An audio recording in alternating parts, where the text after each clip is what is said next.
Good afternoon and welcome everybody to the Sports Visions radio show / Sports Visions TV show on CTV Beam. Big Chris is in the house. What's up, Chris? Go on, everybody. All right. Hey, like we always do, man, of course, once every month or so, we go ahead and lay down the radio show for our television audience, and it's a great thing to have for them to see how relaxed and how we do our radio show deal. So it's a great thing. It's a great thing, DJ. It works great together, and hey, let's do it. And let's do it indeed. Hey, we're coming off of a sensational holiday, Martin Luther King Jr.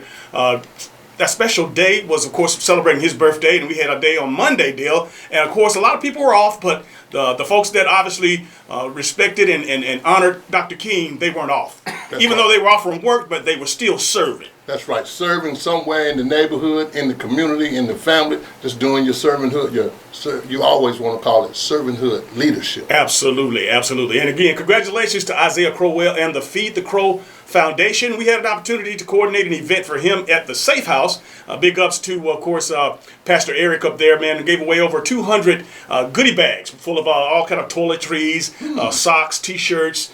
Just a great day. I mean, really, we got to stay in contact with Pastor Eric up there, DJ, and really continue to feed that community from that standpoint. Feeding more than with food, some spiritual food, but really just letting people know in that area that there's somebody out there thinking about them. But you know what? I feel a certain type of way because obviously, Monday was the official day, but I think I'm still in celebration mode, Dale. I'm still honoring, I'm celebrating him, and I'm going to celebrate him the rest of the month. Actually, we're going to push it on over to Black History Month. That's right, to March 1st. It'll be over with March 1st. Absolutely. Hey, speaking of which, we have our magazine, Sports Visions, the magazine will coming out next month, our Black History edition deal, and looking forward to doing, of course, releasing this is our 7th or 8th edition of magazine. We've got 3 years of worth of magazines now. I think it might be 10, DJ. 10. 10th edition. Yeah, but this is going to be a very good one. As always, we try to get better and better with a spirit of excellence. We try to get better with the magazine. Got a lot of good content. The Braves will be in there. The Hawks will be in there. The Atlanta United. Well, I almost forgot the Atlanta United. But it's amazing how hot they started off, but they cooled off. Because obviously, I know everybody loves soccer and they still have a following. But,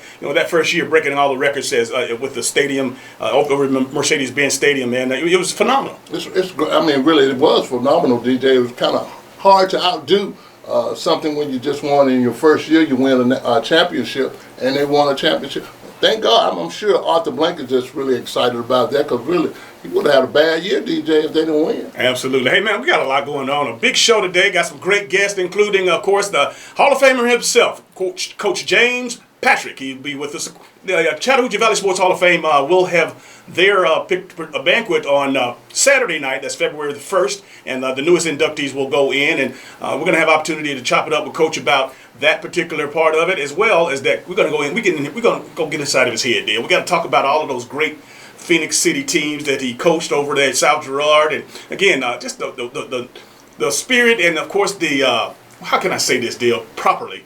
I want to say basketball back in the day versus basketball now. I'm talking high school basketball, and I'm interested in getting his take on that because how we feel about it. We've seen the girls overtake the boys as far as getting the Division I scholarships and being talented and moving on to the next level. So we'll chop it up with Coach. I'm sure it's gonna be good. That'll be really good. It's gonna be good. We'll also have an opportunity to talk to Winston Johnson. He's being an innovator, man. He has the middle school combine.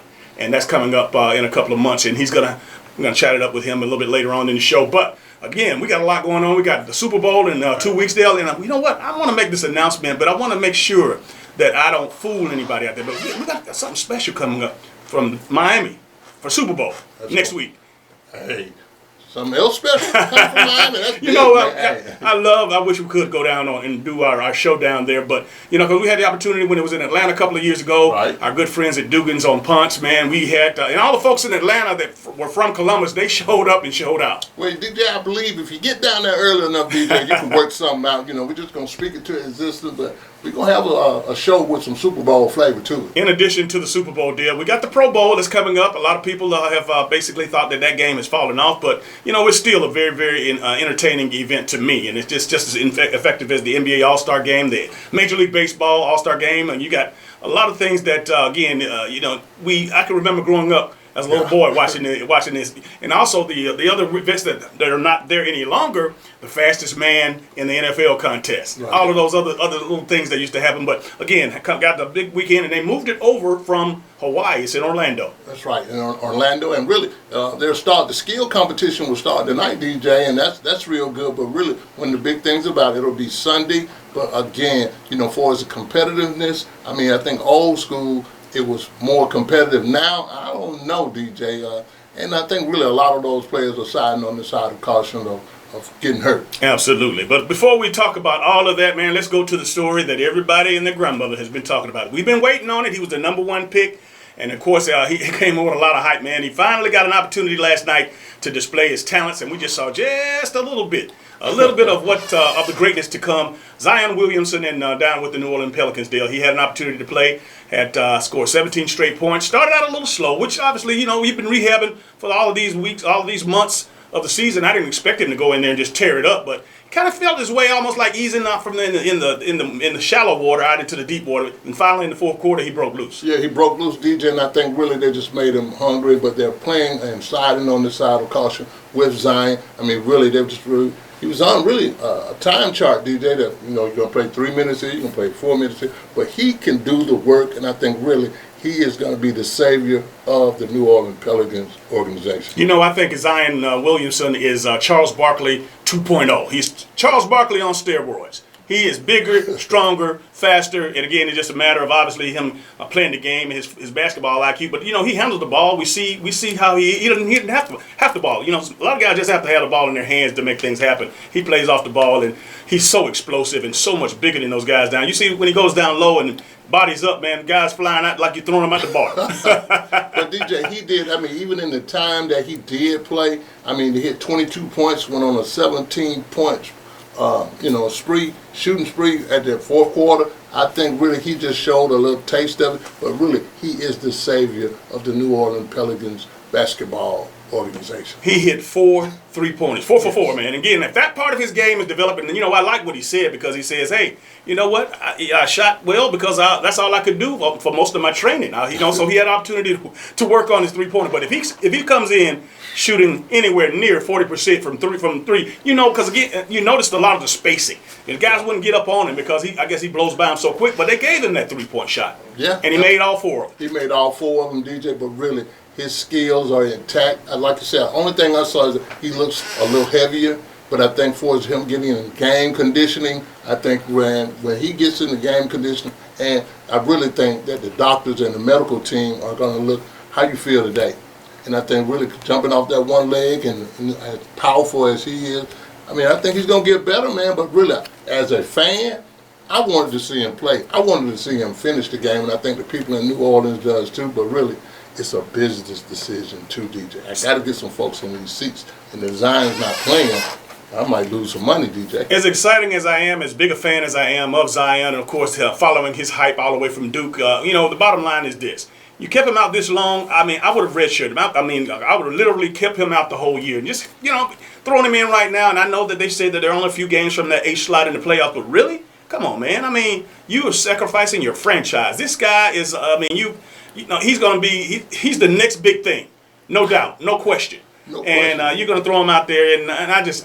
If I was calling the shots, I would not. You held him out this long. I wouldn't play him the rest of the season. I agree with you on that, DJ, because like you said, a red shirt year. Really, if you're going to be this careful with this guy, and you're going to put him on a time chart on how much he's going to play, you should just leave him out. You're not going to play this year, and we want you to be ready for next year. But I think from a business standpoint, the fans, the season ticket holders, they want to see Zion right now. Yes, they do. And again, I tell you, Ja Morant, that's the other youngster. He's turning it out in Memphis, man. He's phenomenal, and he's doing some wonderful things. And I like what the NBA and of course how they're playing him up as well. But since we're talking the NBA deal, the All-Star game's coming up next month in Chicago, February 16th. And my man Trae Young with the Atlanta Hawks, he is doing very well as far as the votes. And man, I tell you, he's been phenomenal. He's averaging 29 points a game, and then when he came in the league, right? Everybody was talking about he's not big enough, he's not strong enough, he's not.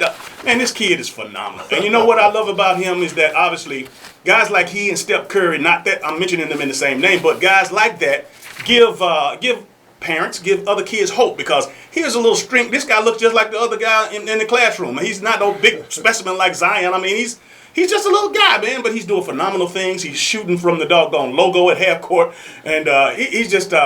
I can't wait till they get more people around him with the Hawks so that the team can get better. But he's doing a phenomenal job. He's done an excellent job, and he has gotten better each and every year, and I'm just happy for him. I really think the Hawks are doing a great job. If they can get another draft like they did last year and get some pieces here and there and get some free agents here and there, they're going to mess around and have a pretty good team. I mean, Trae Young piece, I mean, he's almost averaging 30 points, DJ, and he's missed some games. I think he might have missed almost 3 weeks out of the year already.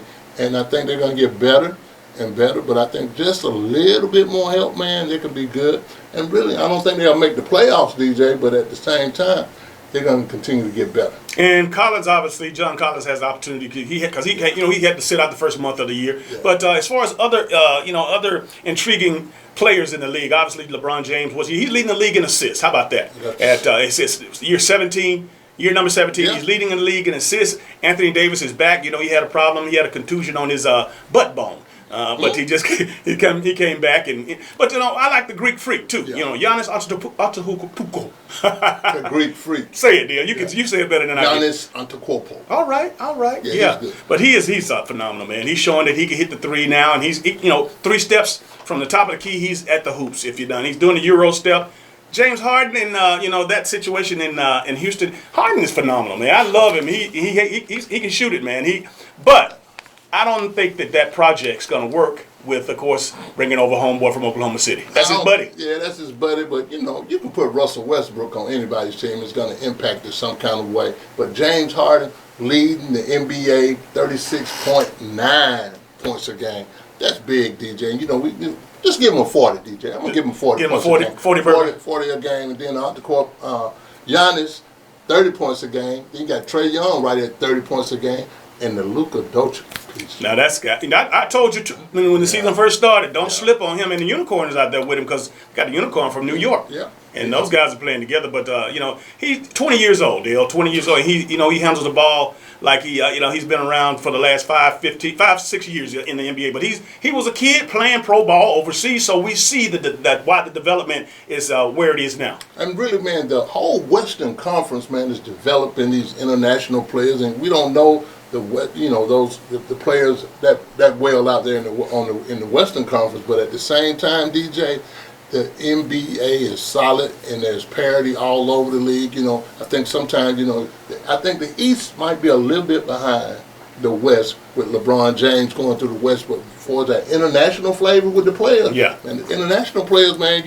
they're coming around big time. Absolutely. Before we go to the break and pay these bills, man, we want to come back. And I'll let you know that we're going to talk. We got the Senior Bowl going on, and we're talking about. We already talked a little bit about the Pro Bowl, but this Super Bowl matchup, Dale, the AFC against the NFC champs, man. This is going to be one gunslinging doggone Super Bowl. It should be entertaining anyway. It should be entertaining anyway, DJ. When you got Patrick Mahomes going up against Jimmy G, I mean, really. But I think really team-wise and legacy-wise, the 49ers are ready and set for this Super Bowl. But really, at the same time, if the Kansas City Chiefs can stop their 49ers running game, it's going to be very interesting, because Patrick Mahomes and all the weapons, he's going to turn loose in the Super Bowl. All right, we're going to take a short break and let you know you're looking at CTV Beam. Of course, that's Channel 7 and Channel 207 over in East Alabama. And you're listening to WRCG 92.1. We are your hometown sports guys. Imagine a life-changing injury. Imagine the fear and unknown. The Houston Clinic Sports Medicine Team, the only physicians in the area with advanced certification in orthopedic sports medicine, treats sports injuries with innovative techniques. The Houston Clinic has helped nearly 1 million athletes live without pain. Imagine getting back in the game. Imagine the best game of your life. The Houston Clinic Sports Medicine Team. I'm John Wells. I purchased a Heart raffle ticket and won a Mercedes, and you can too. We'd like to thank you. Because of you, over 11,000 local citizens have been trained in hands-only CPR through the American Heart Association. So continue to help us educate our local communities by purchasing your tickets today. Purchase your ticket today for the 2020 Mercedes-Benz of Columbus Heart Raffle. You could be one of 2 lucky winners to win a Mercedes-Benz of your dreams. Tickets are on sale now. We think you would really shine in the Aflac program. Aflac? Coach Saban, we have health insurance. Did health insurance pay for everything? No, we still have bills. Aflac gives you money directly to help with those. Aflac? And your deductibles, knee brace, whatever you choose. Aflac sounds like a winner. Uh-huh. We try. Get help with expenses health insurance doesn't cover. Get to know us at aflac.com. And welcome back to the Sports Visions radio show / TV show. Of course, we welcome all you folks out there on CTV Beam over in East Alabama, Channel 7 and Channel 207. And, of course, all the folks out there in the Sports Visions Nation, we're happy to be here. Of course, a great time of year. The Senior Bowl deal is coming up in just a couple of days, man. And, man, let me tell you something. That used to be that was the premier college all-star game for the kids coming out looking to take their talents to the next level. It's coached by the two professional squads. I can't think of the coaches or teams this year that are coaching, but having an opportunity to play in the Senior Bowl in 1984, I can tell you this, man, that you have an opportunity to improve your draft stock wherever you are. Sure, you got the number one. The first rounders down there, but I'm gonna tell you right now, I don't think I was on the draft board when I got invited my senior year. However, but I was lined up in the defensive backfield with a couple of first rounders, and we did individual drills. We did 7-on-7, we did 1-on-1, and you know what? I guess those coaches said they couldn't tell the difference between me not being on the board or not. But the bottom line, I say that to say is that I played myself into being drafted by having a great Senior Bowl week. And when you have those coaches, and what I heard, they got over 500 general managers, scouts, and coaches down in Mobile right now. We used to go down there, and we used to do a segment down there. We hadn't had opportunity to do it here lately, but I'm here to tell you, man. I mean, obviously, with the competitor or the competitive nature in you makes you take your game to the next level. Because again, you're talking about having a first round guy and Masakade on my right. I played strong safety in that game. Tony Lilly was a second, third rounder. He was a free safety. Leonard Coleman out of Vanderbilt, he was a first rounder. So having the opportunity to work out with those guys and again, being driven by Eric Coryell's staff, his defensive back coach, I can't think of who he was at that particular time, but getting an opportunity to go through it on the pro level, and it's not like they coach down to your. You got to play up. They bring their playbook in, and I heard Jalen Hurts. We'll talk about him in just a few minutes. I heard him on an interview earlier today talk about being able to take all of that information and process it, and because they don't, that's the first thing in the National Football League and the NBA. You have to be able to. Everybody has talent, but you have to be up on the game mentally. I mean, really, that's the biggest thing, for us, the testing that goes on, physical testing, mental testing, all those things go along, DJ. But one of the biggest things that I took away from being down at the Senior Bowl and just the behind-the-scenes stuff, I mean, really, you're talking about a job fair. I mean, people trying to get jobs. I mean, the kids are trying to make teams and really talk to the scouts. They're also getting tested, DJ, physically tested and mentally tested. And then I think really the other part, this is the real big part, all the coaches that are down there trying to get jobs, whether it's in the NFL, whether it's in college. You want to talk about a plethora of scouts and general managers. Everybody is in Mobile, Alabama, and really a lot of people. I think really the Senior Bowl really puts Mobile on the map. It really does, and I like what you said when you talked about all the scouts and coaches. But the thing about the Senior Bowl week down there, and I'm talking about now as an administrator or a scout or a media person, is that all the lobbies, all the bars, all the restaurants in Mobile, downtown Mobile in particularly. You're going to run into somebody. Jerry Jones, you might be in one corner of. Arthur Blank might be you might see Mike Quinn. It's crazy, man. But when we were down there, it was just a great place to be, and everybody's cool and laid back. Everybody's having a good time, and for the players, obviously, it's an opportunity for them to show off and to make sure that they get a great evaluation. But from day one, when you go in to get your height and weight measurements, you're going to strip down and everybody gets, down to your shorts and they're lining up, man. It's like a doggone meat market. I mean, really, that's exactly what it is. And really, the Renaissance Hotel down there, they do a great job and it's always the headquarters. But the biggest thing is the job fair piece, that kind of feeling and that kind of flavor. Whether you are an ex-coach in Division I at a Division I school or you are a startup defensive coordinator somewhere. People are hiring people, got general managers down there. I mean, really. And then the kids, they kind of relax a little bit, but the best thing that you said earlier when you were talking about the Senior Bowl, DJ, is that you can play your way into the draft. You can do such a good job at the Senior Bowl, but you might not even have to run when you go to the Combine, which is probably about 3 weeks later. But it's a great opportunity for any young man to make the NFL if he gets invited to the Senior Bowl. Now, once upon a time, it was nothing to see several University of Georgia, University, especially Alabama and Auburn. You didn't play the games played in Mobile, players on there. But again, as we look over the list, and I know that Alabama have Blankenship. I think you looked at the list. You got the list right there. Yeah. You said he's the only representative from Georgia. This is the only representative from the University of Georgia is Rodrigo Blankenship. And who's from Auburn? Auburn.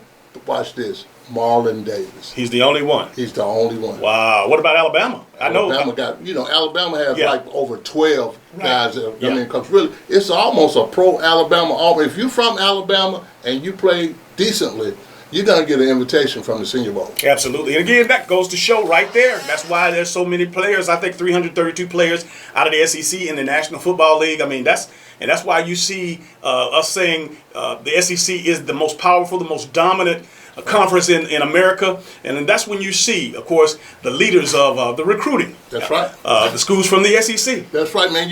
We can beat you up with the SEC stuff. There's 32 players from the SEC that are at the Senior Bowl. And really, the next somebody even come close, conference that come even close, is the Big Ten. Absolutely. The Big Ten has 21, and the Pac-12 has 17. And really, you got a lot of independents and mixed-ins and that. But like, it only accept seniors at the Senior Bowl. And big ups to, of course, former Columbus Blue Devils superstar, and of course he has made all conference, all ACC cornerback. That's Esain Bassi. He's getting the Senior Bowl deal, looking for big things. We had opportunity to talk to Esain, and we got the inside skinny on Georgia's graduate transfer quarterback.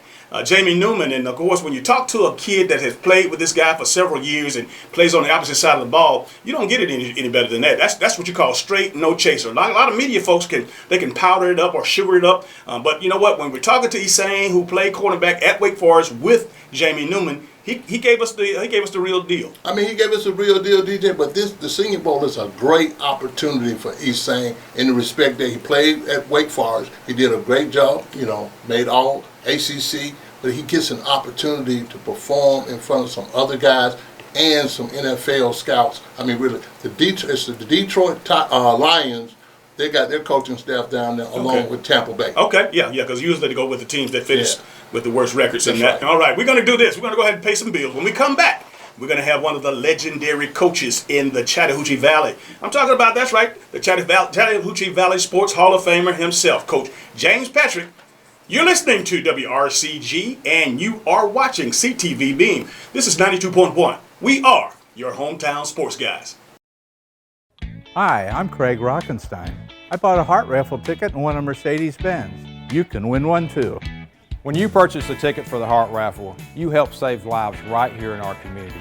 Do your part in the fight against heart disease, heart attacks, and stroke.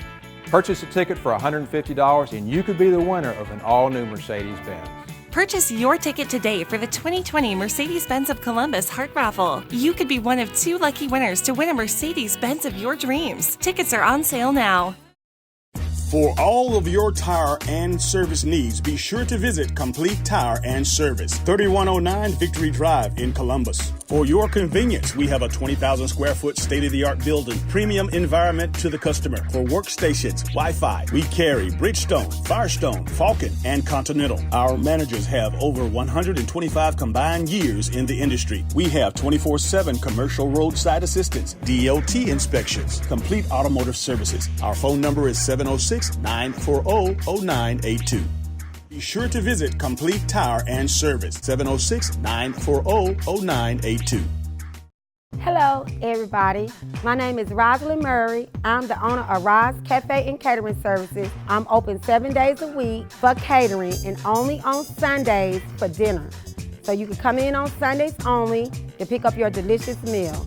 I'm a one-stop shop for all your catering needs for weddings, pastor anniversaries, corporate events, family reunions, anything you need catering for. Call me at 706-992-6106. Thank you. Hello, everybody. I'm DJ Jones. You might know me from my athletic career at Carver High School, University of Georgia, or my sports broadcasting career. I know a lot of people. But when it comes to an attorney I trust, I call Forrest B. Johnson. I'm Forrest Johnson of Forrest B. Johnson & Associates. And I want to let you know how proud we are to be a part of your community, a part of the Columbus community and the Phoenix, Alabama community. Consider us first. When you or any member of your family has been involved in an automobile accident, remember, car wreck, get a check. Call now, 706-223-5380. And welcome back to Sports Visions. We're joined by Richard Joyner, the General Manager of Mercedes-Benz of Columbus. Welcome to the show, Richard. Hey, Dale. Thanks for having us. Thank you, man. Well, I know it must be Christmas time because we're talking about the Heart Raffle today. Talk to us about all the involvement that the Mercedes-Benz of Columbus has with the Heart Association. Well, we're in our 17th year of having the Heart Raffle. We sell tickets every year. We sell 1,924 tickets. The reason being is that's when the Heart Association was founded in 1924. Okay. Some people don't know that. But you can buy a ticket. It's $150 and you get a chance to win a car. And we're giving away 2 cars. They're up to $50,000, and if you want something more than that, you could even pay the difference. So the best thing you can do is support a great cause, buy a ticket, and get a chance to win a car. I mean, $150, what is that, like going out to dinner with your wife and go to the movies, That's whatever, right. somewhere nice, but you get a chance to win a car you're going to have for a long time. So tell all the viewers out there how they can purchase their tickets, Richard. The easiest way to do it is on our website, mercedes-benzofcolumbus.com. You can come and buy one at the dealership. We're happy to have you. Some people come in, they start looking around at the car, saying, oh, when I win, I'm going to get that one. But, you know, the website's obviously there 24/7. You just go there, it's easy. And we have a new deal this year where it actually emails you your ticket and your receipt, so you're good to go. Okay, cool. That's cool. And talk to me about your involvement with the American Heart Association over the years, all the things that you've done with them in the community. Talk to us a little bit about that. Well, the Heart Association is something I think everybody would have interest in supporting. The more you find out about them, the more you want to support them. Every family has had somebody touched by either a heart or stroke and issues, and we just want to give back to the community. The money to educate people is just unbelievable. The CPR training, all those types of things. And just making people aware, eating healthy, trying to exercise. You can prevent a lot of things, but you know, heart attacks do still happen, so we've got to keep the fight going.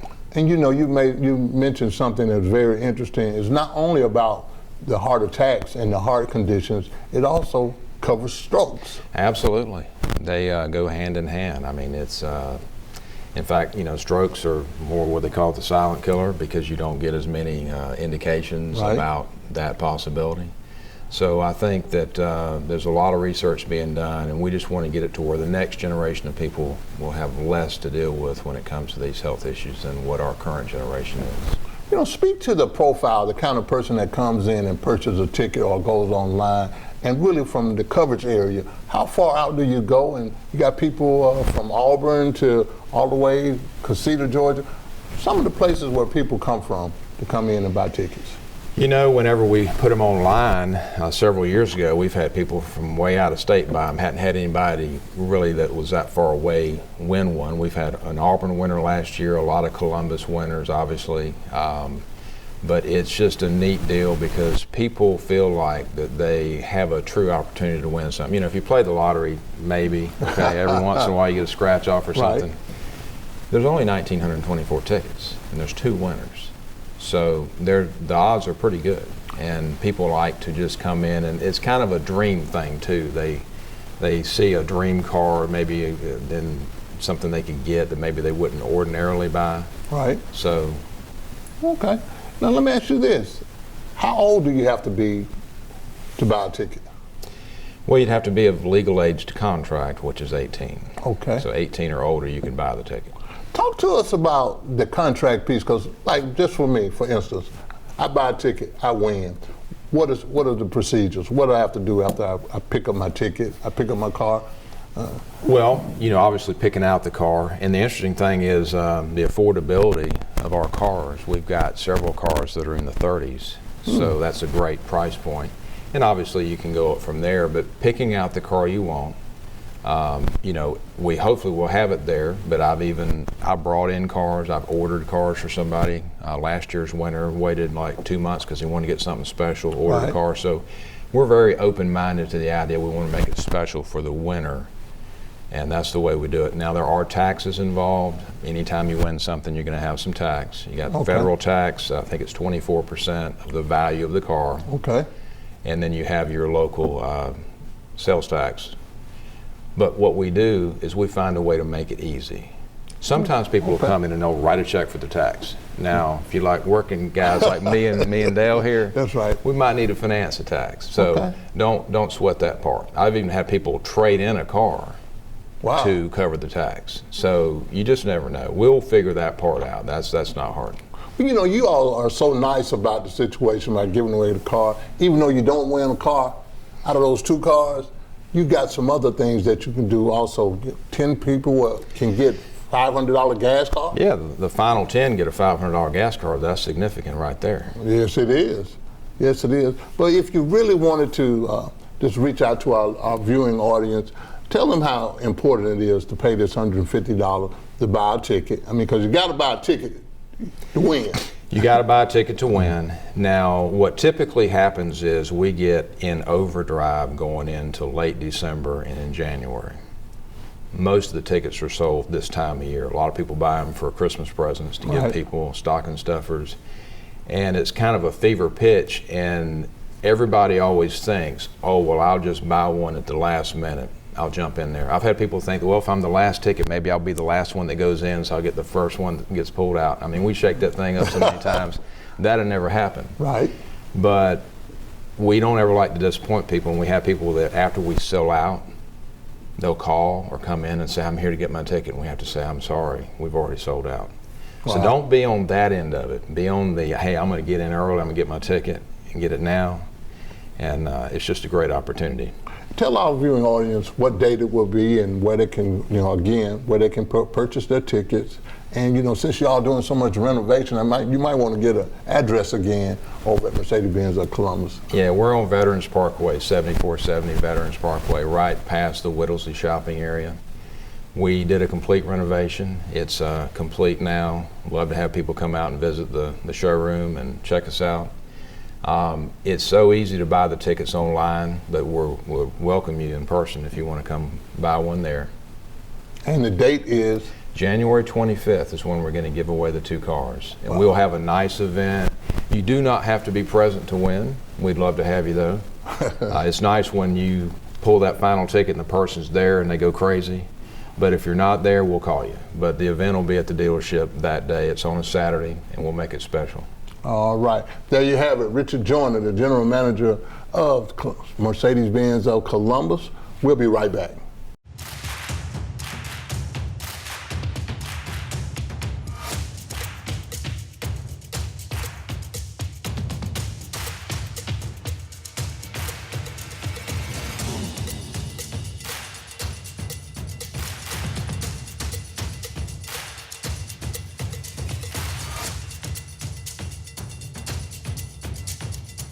Gear up for fall at Academy Sports and Outdoors. E&S Men's Clothing Warehouse has been your most trusted name in men's fashion for more than 50 years. We've offered the area's best selection of top quality, name brand suits, accessories, and casual wear at the most competitive prices around. Customer service is our top priority. We're the professionals generations have trusted for the best quality and absolutely the best deals. We are E&S Men's Clothing Warehouse. We are simply the best. Come into Chester's Barbecue for our world-famous mouth-watering ribs, smoked fresh on our grill daily. Or try one of our barbecue pork plates with fresh sides. Chester's has delicious sandwich combos to choose from that are sure to please. We also serve tempting home-cooked favorites. And don't forget to take home your own bottle of great sauce. Chester's Barbecue, serving the best food at the best price, with 3 locations to serve you. Should planning your travel be more stressful than staying at home? Of course not. Here at Lumpkin Travel, our VIP service makes traveling easy and fun. Girls Trip! We've helped serve thousands of people and families experience their dream vacation by taking the hassle out of travel.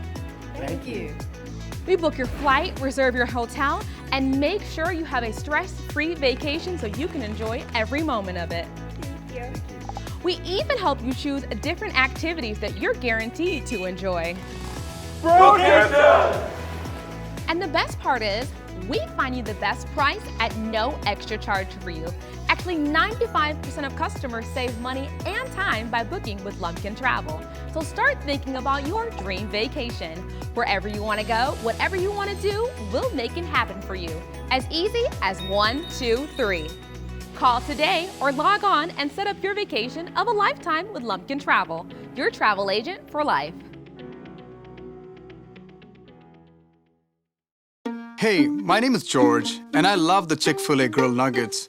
It's like me grilling at home. It tastes very similar to that, except the seasoning. I probably can't season it as well as Chick-fil-A does. The chicken's super tender, and honestly, the best nuggets I've ever tasted. My name is Meredith, and a little thing I love about Chick-fil-A's mac and cheese is the oven-toasted, cheesy top layer. If home had a flavor, it would be Chick-fil-A's mac and cheese. I'm passionate about it. And welcome back to the Sports Visions radio show and the Sports Visions TV show. Proud to have with us this guy right here in the middle. This is one of the living legends. Of course, he's a member of the Chattahoochee Valley Sports Hall of Fame. And, of course, he's just a championship-level coach. Looking forward to talking to him. Welcome to the Sports Visions radio and television show, Coach Patrick. Thank you. It's good to be here and listen to you guys tell all these great stories about what's going on around this world in sports, man. It's great to hear you talk because you give us a lot of inspiration. Absolutely. If I could get that mic turned up just a little bit, Nick. Yeah. Absolutely. Yep. Coach, talk into that mic because I want to make sure everybody hear all this great information and knowledge and the nuggets that you're going to drop on them. Let's hope they're listening because we're going to give them what we got. Well, Coach, first and foremost, the Chattahoochee Valley Sports Hall of Fame annual banquet will be this Saturday. And it'll be at the Columbus Civic Center or at the Trade Center. Where's it going to be? It's going to be at the Trade Center. Trade Center. Yeah. Okay. Who's going in close? Who's this class? Well, this year is kind of, I don't know. We've had a real difficult time trying to get all these folks out of the number we had. But anyway, I think we have a great group of guys that are going in, okay? First of all, we got, one of my special, Rob Spivey. Okay. Rob played for me at South Girard over there, and Rob has been great in terms of the colleges. He went to Grandview Junior College, and then, of course, he had an opportunity to go to Villanova, but he had a cousin at Ashland College in Tennessee to play for, renowned coach, and so he decided he'd take the Ashland job, scholarship. So he did really well, but then came out and got into coaching, and he coached at assistant at University of Tulsa with Noah Richardson. Wow. And of course, believe it or not, when I was coaching at Fort Valley, I was able to take my Fort Valley team out to play the University of Texas. Good stuff. Yeah, and he was assistant coach. The only reason I get in there, okay? But anyway, Rob did. He's going to be a good person and make a good name in there. Then, of course, we got Tiny Lathan. I don't know if you know Tiny Lathan. He's been around Columbus for a long time, worked in the school system, but his forte was refereeing softball. And, of course, I know he did referee some basketball games because we traveled together when I was out of coaching and officiating basketball. So he's a good one to go in. And of course, we got, I know, Jim Baker. Jim Baker. Jim Baker. Yeah. He's pride and joy of Georgia Crown. He's believe it or not, he's going to fill up the place. Yeah. And then, of course, we got Hugh Roy III. Yeah, that's a good one. I guess a lot of you my age know about his dad. Winning the Western Open many years ago. Okay. And of course, he's a chip off the old block, so he's doing really well in the pro game, and I think he's going to get even better. And then we got George Witt, which most of us, haven't talked about, but he played at the University of Georgia a long time ago and had a great record as a defensive player. So those is the ones that are going to be coming in this year. And we have hundreds of more that are interested. So that's where we are. And all right. I hope that you'll be there to see it. Absolutely. Coach, now, again, a lot of folks out there, they've heard about the Chattahoochee Valley Sports Hall of Fame, and they also know that, it takes, it's a process to get on the list to even be mentioned or to be voted on. So for the folks out there, the benefit of the folks that are out there listening and watching, how in the world can I get Joe Blow, who was my big brother or who was one of my players, how can we get that guy to have an opportunity to be, I guess, thought of, voted on, considered? Well, you said first, you gotta have a good reputation, and in particular sports that you're playing, and you have to have played at a high level and made some accomplishment. But we have a group of about 20 plus guys guys and ladies who served on that selection committee, and of course, you have to make a story for which of those names, which one you want to see get in that particular year, and so you got to have the information that you need in order to be able to get the person selected on the committee, because you may have about 15 people there, but then prior to once we meet in June for the first time for the year, and at that time we're given a big list of names, 70 plus people, and then we have to narrow that down to 45, and then after 45 we narrow it down to 5. So in order for you to, it's a thing, you have to have somebody on there that should be there, and you have to sell them. You have to sell them to the committee, because they see all these folks with all kinds of record. But if you want the person that should be there, you just have to continue to promote that person, and of course certainly have someone to promote it with. Absolutely, that's great. I know that you said you had 20 or so members of the committee. So who are these people, and how do they get to be on the committee? Well, it all out.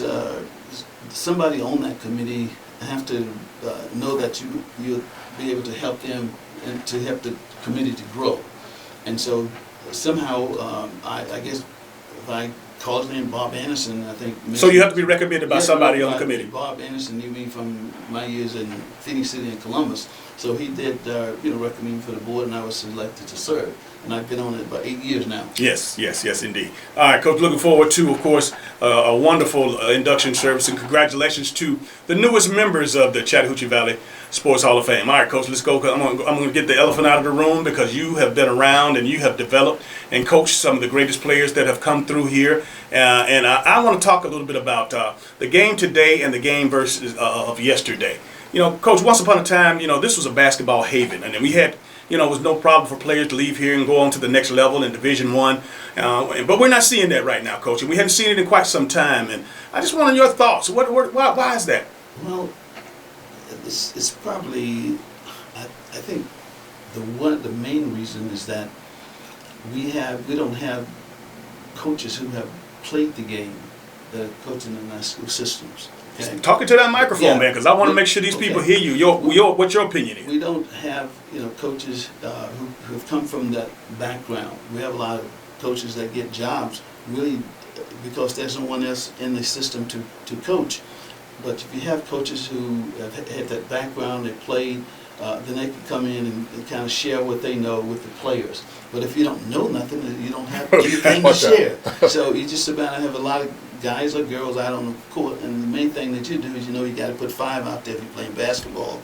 And so they don't have the deep background in coaching that they need in order to be able to project it into the basketball program. Now, granted that football, especially when I came to this area, basketball is probably equal, okay, in terms of interest. But now football is the sport now that everybody is interested in, and we have coaches who play football, and so they coach, but we haven't had that many people who play basketball at any level that can help these guys with basketball fundamentals and knowledge.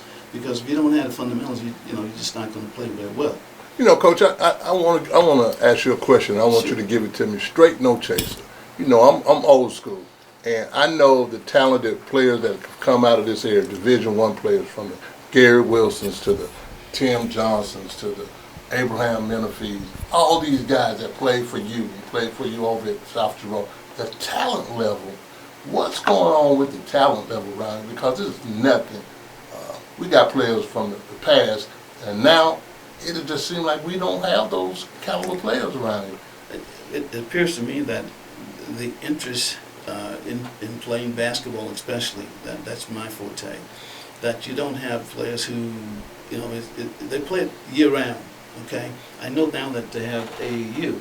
As a matter of fact, I began AAU in this city back in '86, And of course, at that I don't time, think people know that, Coach. Yeah. You started AAU, yes, back in 1986. Okay, yeah, all right. 86 when I had when I was working at Columbus State, and of course, matter of fact, my son played, so I had to kind of help him grow. So I started actually not Donald Richmond, but going to Atlanta. You know, they had AAU going in Atlanta, so I got the information on how to get that started. So I did.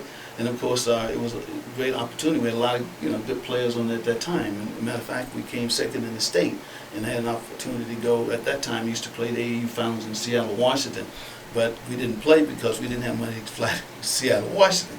But at that time, basketball was just a little bit different in terms of how guys played, and then they didn't have all of the AAU teams that they have now.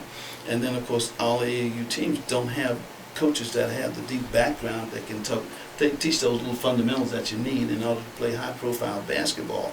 And so that's one reason I think, yes, last year when Carver won the state tournament, as I looked at the talent on the floor, there was just one player I thought that could play D1 basketball. And I think he played football, and I think he went to he's in college now. We're talking about A.J. Watts? A.J. Watts, yeah. That's another story. I mean, you talk about a state championship basketball team, but only one player that had the ability to play at the next level again. But he went and played. He's playing at Akron, the University of Akron. He's defensive back. Yeah, maybe hopefully he'll play both sports because he can add to that program. But it's as I look at it, I just don't see AAU being the answer to players playing at another level, because the practice and the persons who's working with them, and you don't have any real fundamentals that you're trying to teach them to the game and be able to have that experience and to be able to take them to another level. What you're saying, Coach, I understand totally. But when we're talking about Gary Wilsons of the world, the Jeff Whitlows of the world, the Tim Davises, and of course the Jacques Clients, man, these were grown men playing now. But when we go watch these kids today, you don't see that type of development. And I know I'm talking over a lot of your heads out there because these players that I mentioned, but the Ken Johnsons and the Eddie, what was the Eddie Adams? I mean, goodness gracious. They played sandlot basketball. They were not on the AAU team. They played sandlot. They played every day. They played in the sun. They didn't have all of the gyms that you have now to play in. And these guys played, and they played for a reason. They were sanctified with their playing, and so that's one reason why I think those years when I was coaching early in my life, those guys that really had that taste to win, and they knew they can't win if they don't have the fundamentals and play the game at a high level. Coach, I want to spend a little time talking about the great teams and the great players you had over at South Girard, because a lot of folks on the other side of the river, across the Kool-Aid, obviously love you, and they remember the great days that you were there. Well, when I was at South Girard, the first thing I got there, all I heard was Ezekiel Moore. Ezekiel Moore played for Tuskegee Institute High School. Ezekiel Moore played football. He was an All-American football player and also a basketball player. And around the school, all I heard all the time was that Ezekiel Moore. So I said, look, before I leave here, we're going to have an Ezekiel Moore, and he's going to be named Snowflakes. And so, sure enough, when I came here, Claude was in my sophomore homeroom, and of course, I watched him play football. But then when we started basketball, he showed that tendency to be able to. He's mean, he had that dog. Snowflakes. He had that tough mental demeanor, and of course, it kind of was able to generate and emanate into the other players because they wanted. But then, of course, one thing we do is we have competitiveness among the team. Matter of fact, we just had a rebound drill. Throw the ball up there and bunch them up and play. And of course, they're not going to let one person dominate. So everybody's going to be want to play and play at that level.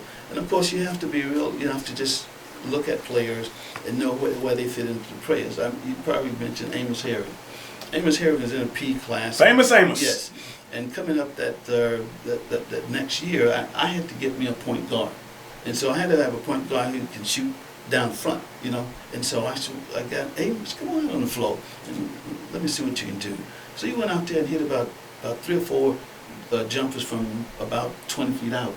And so, okay, let me see you handle the ball. So we handle the ball. So we had that. So all the pieces just came together. Everybody had that position and could play that position in basketball. So now I'm not sure. I need to go and watch some of the practices, and maybe if they need a little point or two, maybe I can help them out, because you probably mentioned a guy named Eugene White. Eugene White played on that state championship team. Every player that played out there had an opportunity to go to college after they graduated. Of course, Eugene went to Alabama A&M University, and he is in the Hall of Fame now at Alabama University because he was leading scorer up there for years. But he was not, the big name on the team. It was Snowflakes. Everybody knew Snowflakes, and so.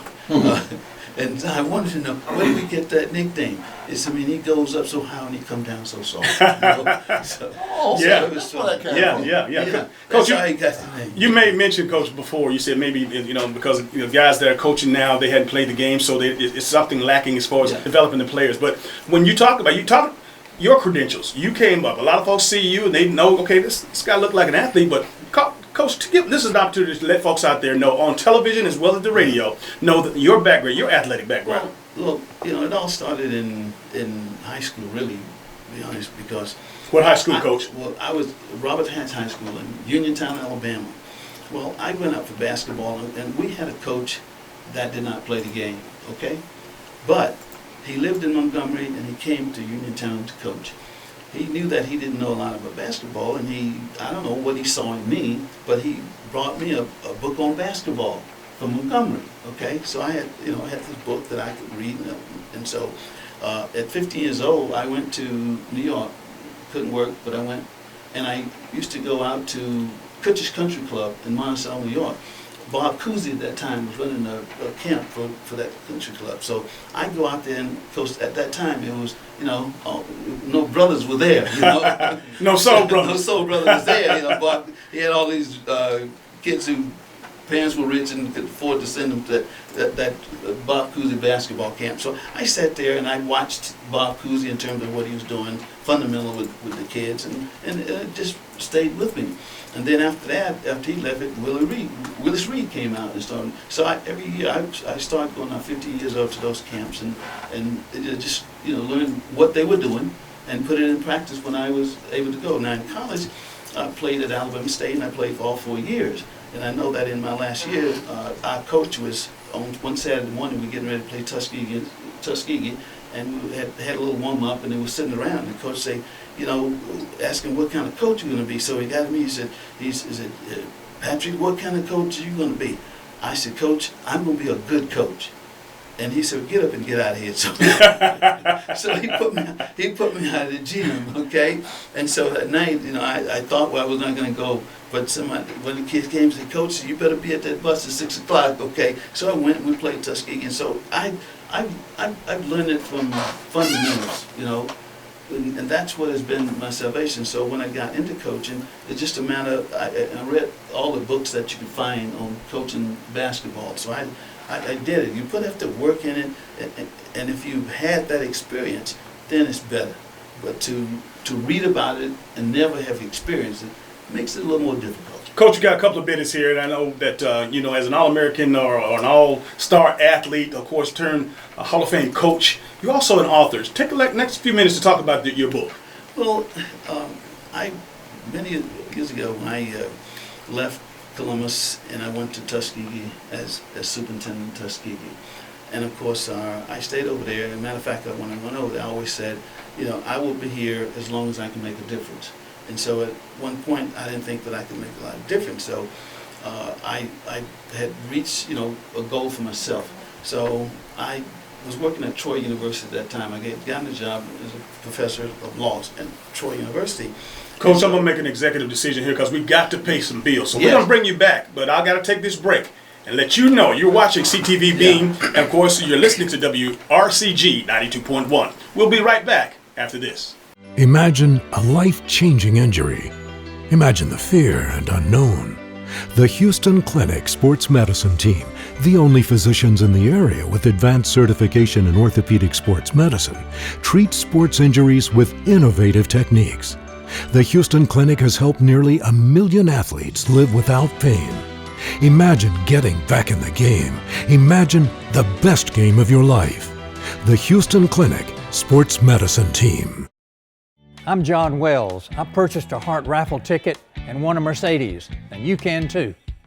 We'd like to thank you. Because of you, over 11,000 local citizens have been trained in hands-only CPR through the American Heart Association. So continue to help us educate our local communities by purchasing your tickets today. Purchase your ticket today for the 2020 Mercedes-Benz of Columbus Heart Raffle. You could be one of 2 lucky winners to win a Mercedes-Benz of your dreams. Tickets are on sale now. And welcome back to Sports Visions. Of course, we are taping our television show live here in the studio. We're on the radio live, but of course we're taping our television show. We come on Thursday, Friday, and Saturday on cable TV of East Alabama. Of course, CTV Beam, Channel 207 and Channel 7 for all you folks out there. And of course, you can also watch it anywhere in the world on YouTube TV. So that link is going to be available. Coach, you don't have to worry about it this time around because we not only have your audio, but then you're going to be on television. So I'll actually be able to send you the link of the actual television show and this interview as well. Well, Coach, before we went to the break, we were talking about your book, and I want you to pick right back up there and sharing with folks out there why you wrote a book. Yeah, with the experience that I had, since as I mentioned earlier, that I went to New York when I was 15 years old, and of course, as a very young boy, I was able to work with this lady. You know, her husband was the administrator at the hospital in Demopolis. So at 8 years old, my aunt was working there, and she got me a job to come up in the mornings and bring in the coal and the kindling and sweep off the floor. And so I did that as an 8th grader. And then of course I did a lot of other jobs before I was 15. But then at 15, the thing was, in my hometown, people would go to the Catskill Mountains where they can work during the summer, make enough money during the summer to last them all winter. So I had my brother, like 2 other brothers. One was much older, and the one that next to me, he had turned 16, and of course he was able to go and work, you know, on a big job.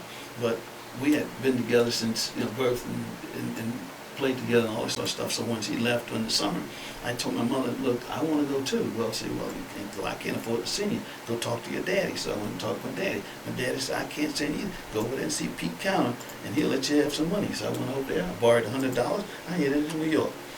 What year was that, Coach? That was I was 15, so 40. It would be 55. 1955. 1955. You borrowed $100. I borrowed $100. A lot of money, Coach. Yeah, and I was expected to be pay it back in September because you work all summer. Then at the end of the summer, all of the summer bungalows and hotels close in the mountains, and everybody go back to New York City and all that sort of stuff. So I borrowed $100, and I bought my ticket, and mother put me on back. I went to New York. I got to New York City at the Port of Authority, which is a big bus station. Oh, yeah. Then after that, I went, you know, I was adventure-minded. I went out and went down on Hollywood and went to a movie. I stayed in the movie till those bums started fighting, and I had to leave. Down to Harlem? Harlem, yeah. So I left and got up in Catskill Mountain and worked up there for a long time, you know. And then of course, as I indicated earlier, I had an opportunity to watch Bob Cousy and Willis Reed in their camps and learn a little bit about that. So as I was leaving, I went to Tuskegee as superintendent, and I worked 2 years, and I had indicated that I would stay as long as I thought I could make a difference. So at that time, the way things were going, I didn't think I could make a difference. So I took a job as assistant professor at Troy University Teaching School of Law. So during the day, I didn't have very much to do, but then I started looking at my career and what I had done and had been involved in. So I talked to a guy that write books, and he said, well, look, what's your experience? I said, well, main thing is that I started when I went to New York catching chickens. I'd go out on a truck to the farm and I'd catch a load of chickens. Okay, so I did that for many years, and as a person, I didn't have to worry about money for school because I could make enough money during the summer to go to school. Then, of course, we were talking about I was had been superintendent of Tuskegee, and I was looking at all of the things like the Booker T. Washington, the George Washington Carver, the Lionel Richies, and all those personalities that they had over there at Tuskegee, the museum, all. So all of this meant that, when I said hen house, because when I first job I went to New York, it was catching chickens, okay? So I did that for years and sent myself to college by doing that, because during that time, scholarships were not really offered at small colleges like Alabama State, so I had to pay my way and still play free, okay? So, but anyway, I said, look, I've been in all of this, and to me, I said, Coach, you're being very modest. Go ahead and fast track and give us if you started catching chickens and you went on up the level. Give us the levels, man. Yeah, I started catching chicken, and that was the hen house part of it. Right. And then, of course, after that, I became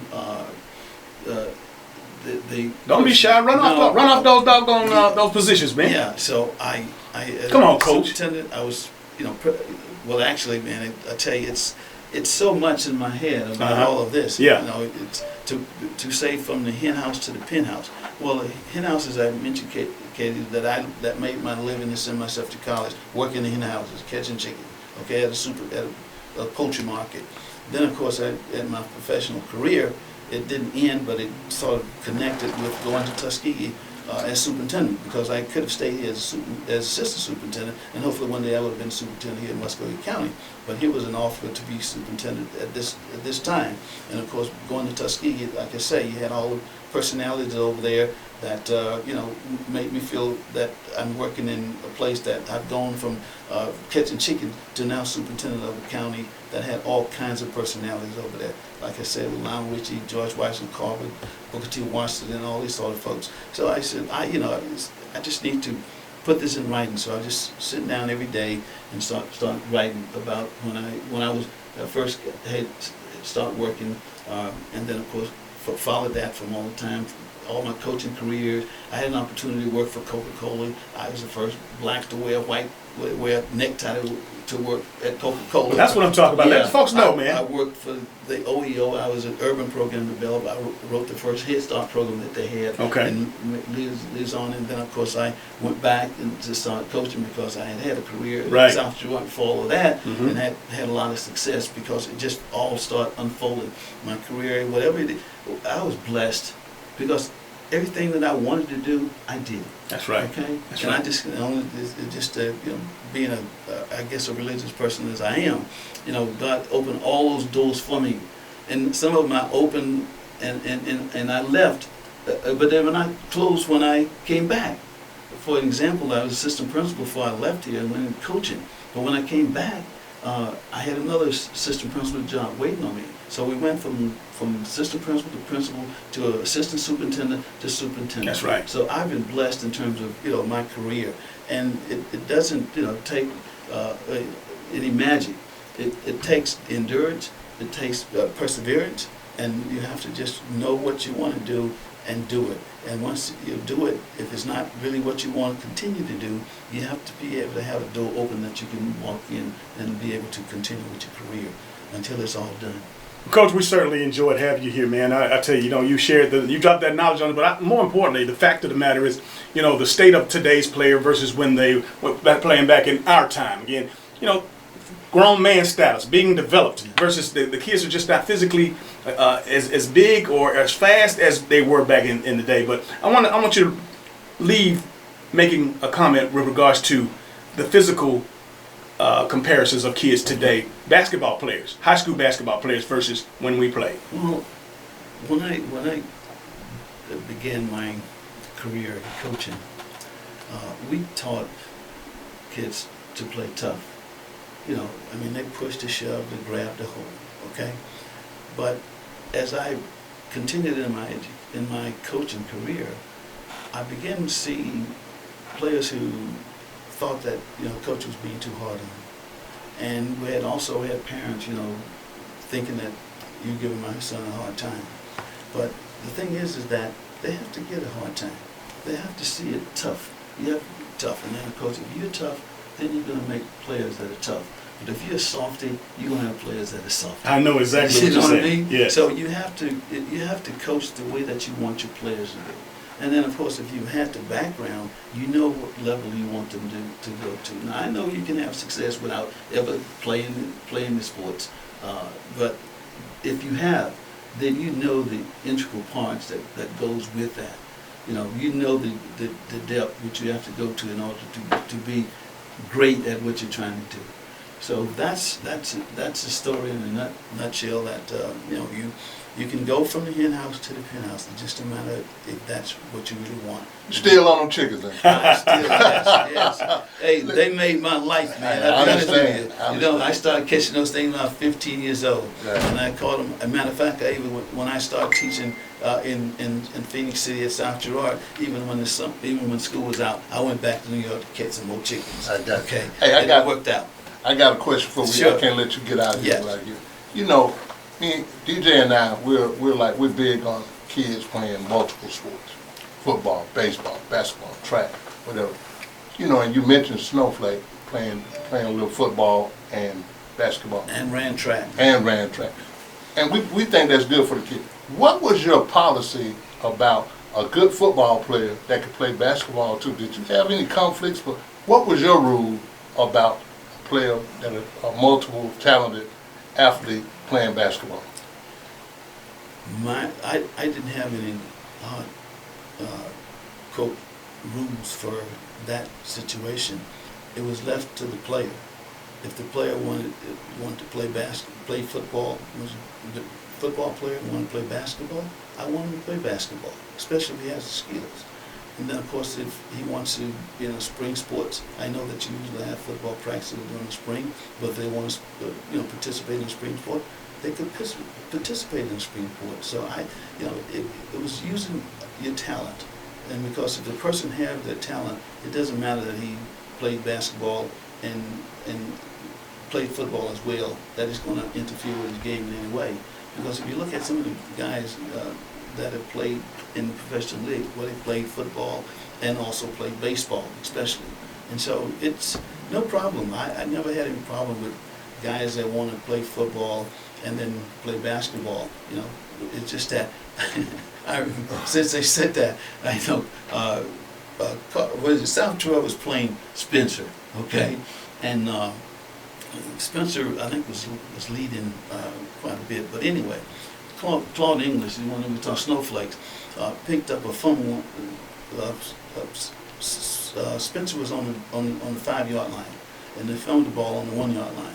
Snowflake picked it up and ran 95 yards for a touchdown. And then he came away from that play, Lincoln, and limping. So I said, "No, hey man, this is the end of football season. I got to have you out in basketball." But it's fine. Yeah. I think if you have the talent, use it.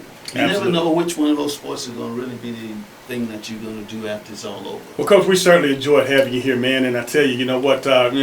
Like I said, we're going to have this on television, and obviously we're going to have this link available. So, a lot of history, a lot of nuggets that were dropped here, Coach. We just appreciate you being around to be able to share that knowledge and that wisdom, man. And you know what? We'll be in touch real soon. Thank you, Dale. I appreciate being here, and Thank you. God bless you, and hope your program continues to grow. And of course, we're going to go ahead and take a break. You're listening to WRCG 92.1. This is the Sports Visions Radio Show.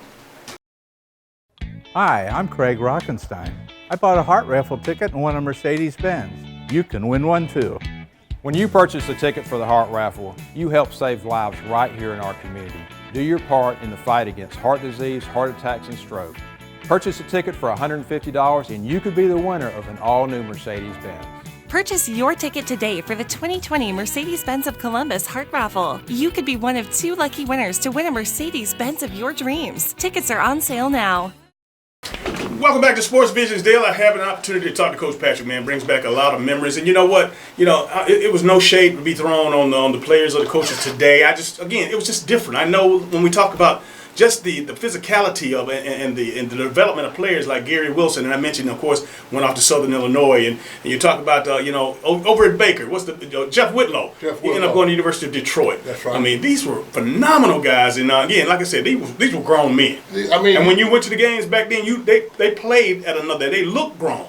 Really, DJ. As far as Carver being noted now as a football school, back then it was a basketball school. But when Coach Patrick era and the Coach James Jones era, I mean, these guys were fully developed when they were in high school, and now we don't have that size piece right around here right now. But I think one of the biggest things about really the old school, new school kids, I mean, and Coach Patrick knows from the coaching standpoint, from the business standpoint, what's lacking. The AAU standpoint, what's lacking. And I think really for it's development and kids playing a little bit more. Kids don't get outside. I mean, really, when we were playing basketball, DJ, we would go outside in the sun up at Carver outdoors and play all day. No doubt, no Kids doubt. got to go. If they can't go to a gym, they don't want to go, DJ. I'd be remiss if I didn't mention, of course, obviously the players that played with you, the Mendy Adams over That's there, right. of course, the Coop Herman Hunters. Yeah, man. And those guys were developed. You know, James, we called him, I can't think of my guy's name. But anyway, Lester Mahone,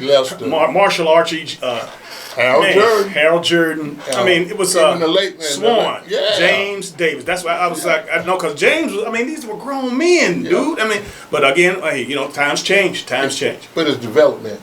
Yeah. Kids getting outside. You know what that old lady and your grandma used to say, go outside and play, boy. Really, they'll call the police on you if your parents put them outside. Hey, go outside. You ain't going to be in the air conditioner all day. Go outside and sweat us. Do something. All right, let's transition, Dale. We got the Super Bowl coming up in another week, man. And I know, you know, all the hype. You know, you got 2 weeks, and again, this week is, you know, kind of been lulled away, and you, of course, yeah, you got the Pro Bowl, and that doesn't satisfy the football purist, if you know what I'm saying. Right. But the build up for this Super Bowl, man, and it's in a great place, South Beach, down in Miami, and again, everybody's going down to hang out and have a good time, and you're in a great warm climate, and of course the beach. It's just something sexy about that city. And again, with those two teams going down, the San Francisco 49ers coming out from the West Coast. And again, from the Midwest, we got the Kansas City Chiefs. It's set up, got two great young quarterbacks. And you know what? Got a lot of high-flying, high-powered offensive football. And really, DJ, I mean, traditions are definitely intact, man. I mean, because both teams have great legacies, you know, for the Lamar Hunt piece with the Kansas City Chiefs, to all the way down to the Bill Walsh and the legacy that the San Francisco 49ers have always had with the DeBartolos. I mean, really, it's going to be a great, great Super Bowl. Now, really, this is the Super Bowl that everybody wanted to see, too. Patrick Mahomes against Jimmy G. I mean, it's going to be an interesting Super Bowl, but I think really for it, it's getting down to it. I think Kansas City, as Las Vegas put it out, DJ, they're 1 point favorite. Right. So it's going to be interesting, man. But I'm looking forward to a good Super Bowl, and I really want to see a lot of scoring, but I just don't. 49ers got a defensive line that like to hunt, DJ. Yes, indeed. And Patrick Mahomes, again, he could be the greatest quarterback that we've seen in our time. But again, here he is just a few years into his career. He's already won MVP of the league. And, of course, now he has his team in the Super Bowl. I mean, that's going to be big. And really the way Andy Reid handles him from a quarterback standpoint, he puts him in position to succeed, really to get rid of, what's his name, Alex Smith? Yes. And bring this guy. He saw something in Patrick Mahomes that, like, look here, I know Alex Smith is a good quarterback, but this guy right here could be special. And for you, when a coach has that kind of confidence about you, DJ, hey, you can't lose, player. And on the other side, when you talk about Jimmy Garoppolo, Jimmy GQ, whatever you want to call him, you know that the only thing that the San Francisco 49ers had to give up was a second rounder. You know, here's the guy that's a Super Bowl, a quarterback in the Super Bowl, and we knew he was, of course, he should have been the second coming of Tom Brady with the New England Patriots. However, there was a little riff up there between management and, of course, the coaching staff. And Belichick got sent Jimmy G off for cheap. A lot of people are talking about him now, and no, Jimmy G has not performed to the level that he's going to, but he's already got his team into the Super Bowl. You know, Bill Belichick makes some good decisions, DJ, but I think really, and it might not have been Bill Belichick making a decision, but to get rid of Jimmy Garoppolo with really not getting anything back, DJ, that was ugly for the Patriots, because the Patriots need a quarterback right now. But I think really the Patriots won enough, but keeping my mind on the 49ers and the Chiefs, DJ, I'm looking forward to seeing the Chiefs and their firepower and their weapons, because they got a lot of guys. But really on the flip side, the Kyle Shanahan piece, and really the Mostert piece, the Raheem Mostert piece. Yeah. And really, I hate that Tevin Coleman got a separated shoulder, but really the explosiveness and, you know, the Dabo, I mean, Dabo's a bad boy too, DJ. When you talk about Mostert, though, obviously this is a situation where this guy has been been cut 7 times. Yeah. 7 times, deal. And you would have never known it for this kid to step out and have the game over 200 yards rushing, 3 or 4 touchdowns and being the difference maker in that game. But you never know. You never give up on yourself. You never give up on your dreams. And again, here he is now, one of the leading running backs going into Super Bowl 54. I mean, really, if you in an NFL championship game and you had 29 rushes for 220 yards, that's big time, DJ. And I think really he's waited his turn. He's had some ups and downs in that situation. But the good thing that I have really enjoyed watching is the learning curve that Kyle Shanahan has had. Even when he was the offensive coordinator for the Falcons, you can see the difference, but he's learned from that Atlanta Falcons experience. Absolutely. And again, I hate when you bring it up, but you know what? That close. Yeah. 28-3 in the third quarter, and still find a way to come out on the losing side. Anyway, but I'm not going to labor. Don't go there. But again, just the whole Super Bowl. You know, again, all of everybody in sports, man, they're going to be heading down to South Beach on Monday. They're going to be going down because all the shows, all the networks are setting up to do their thing down there, man. And we got to come up with something. You know, again, a couple of years ago, we were part of the Super Bowl in Atlanta. Right. This year we got to figure out. We can still working on it. We're still working on. We got to get something. Time. We got time. We got time. Absolutely. We got time. And don't be surprised, folks, if you have Sports Visions down in Miami come on next week in some form or fashion. That's going to be interesting, DJ. I think really if the opportunity presents itself, we can make it happen. We will do what we need to do. But I think one of the biggest things about it is no better place that you will want to be on the East Coast than Miami Beach. And I think, you know, for us being in that area, 2 great teams. Hopefully, and I think really just from an NFL perspective and the marketing perspective, the people in Kansas City that are real diehard Kansas City, they're going to travel. The 49er fans, they're going to travel. They're around, you know, we always talk about America teams. Both of these teams are traditional teams, so there should be a pretty good crowd. And I know it's going to be a thirst for people wanting Super Bowl tickets. Dale, before we go to this next break, we got to talk about, of course, coming up on April the 30th, our 5th annual Female Athlete of the Year Awards Luncheon. Dale, that's about 90 days away. And again, looking forward to honoring all the top 60 female athletes in East Alabama, West Central Georgia with our awards luncheon. Again, it's one of our proud moments that when we basically coordinated this event 5 years ago. That's right. It was something special, and I know everybody always was into. And again, I understand the football side of it with the boys, but to be able to honor and recognize these young ladies and these coaches, man, this is the ultimate. This is great, DJ, and really it shows that, you know, we care about those female athletes too. We like those young ladies. They do a great job. I think they might be a play away ahead of the boys, but I think we're just doing the Female Athlete of the Year piece. That's been big for us. This year will be the 5th year, DJ, and, you know, really we're going to recognize them April 30th at St. Luke United Methodist, and we'll continue to grind, and we'll continue to help promote these female athletes in this area. Also, our magazine, the Sports Visions, the magazine, and of course, this is our Black History edition. We'll have an opportunity to also put again some snippets in from the football luncheon, and of course, we'll have an opportunity to put in all the schedules, the spring schedules. We'll have some of the Super Bowl information. We'll have spring training information from the Atlanta Braves, the schedule of the Braves, and of course, the Atlanta United soccer team. But just a plethora of information, Dale, and even a couple of features on you and I.